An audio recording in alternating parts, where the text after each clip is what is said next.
The religious leaders knew the scriptures.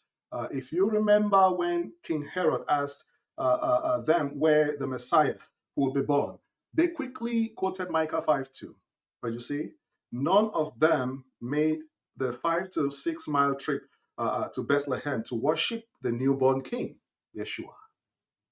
Interestingly, in John chapter 9 and verses 29 to 34, the Pharisees responded to the blind man whom Jesus had healed. They said they don't know where Jesus came from. That's the Pharisees saying they don't know where Jesus came from. That was an untrue statement. If you remember, they were quick to quote Micah chapter 5 and verses 2 to Herod in Matthew chapter 2 from verses 3 to 4.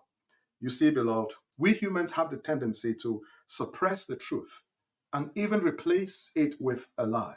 If you see Romans chapter 1 from verses 18 downwards, when pride takes hold, people often double down on their version of the truth, even when it directly contradicts God's expectations. In their pride, they resist the truth to maintain their position.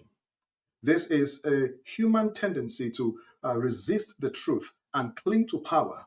James chapter 4, verse 6 says, God opposes the proud, but he gives grace to the humble.